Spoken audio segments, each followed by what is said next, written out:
Oke, halo teman-teman. Hari ini kita bersama-sama akan belajar mengenai inkompatibilitas. Nah, jadi sebenarnya apa itu inkompatibilitas ya? Kenapa inkompatibilitas itu penting untuk kita pelajari, terutama oleh teman-teman sebagai calon apoteker. Nah, apa saja ruang lingkup yang akan kita bahas dalam pertemuan hari ini? Yang pertama, kita akan memahami terlebih dahulu tentang konsep dan juga definisi dari inkompatibilitas. Ya, sebenarnya apa itu kompatibilitas, inkompatibilitas, ada juga nanti istilah compatible, incompatible, kapan kita menggunakan kata tersebut. Nah, itu nanti akan kita bahas bersama-sama. Kemudian kenapa kok kita perlu belajar tentang inkompatibilitas? Apa saja sih dampaknya kalau misalnya terjadi inkompatibilitas dalam suatu obat gitu. Kemudian bagi pasien apa dampaknya? Lalu bagi kita sebagai apoteker atau teman-teman sebagai calon apoteker apa dampaknya? Itu juga akan kita bahas.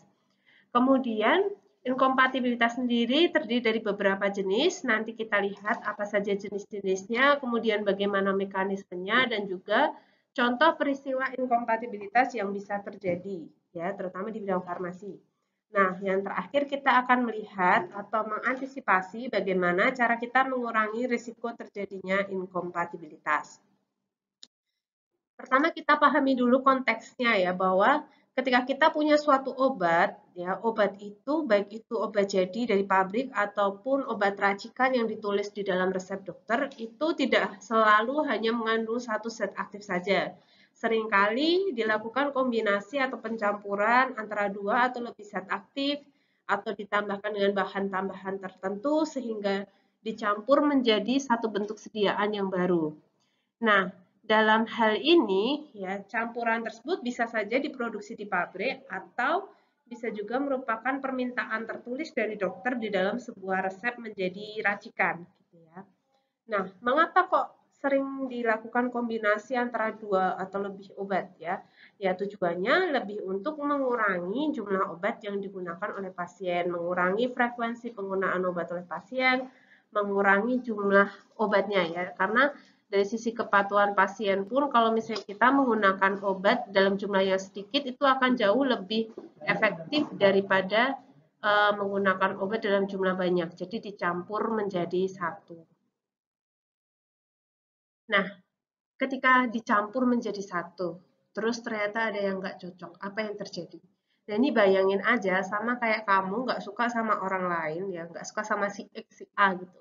Tapi tiba-tiba kamu harus kerja kelompok sama anak itu gitu. Kira-kira apa yang terjadi? Ya, banyak hal yang bisa terjadi ya.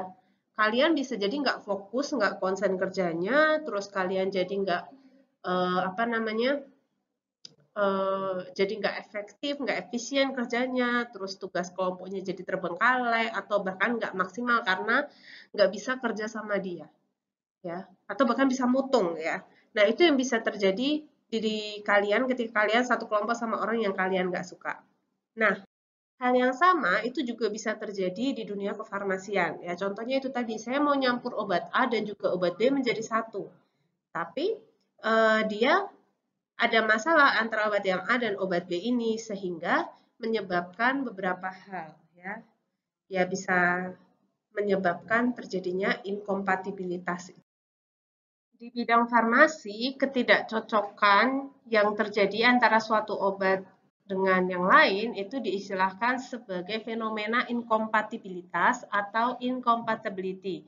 Jadi inkompatibilitas atau incompatibility ini merupakan suatu fenomena di mana terjadi interaksi antara dua atau lebih komponen di suatu sediaan dengan sifat yang bertentangan satu dengan yang lainnya, sehingga menyebabkan tujuan terapi atau tujuan sediaan tersebut menjadi tidak tercapai.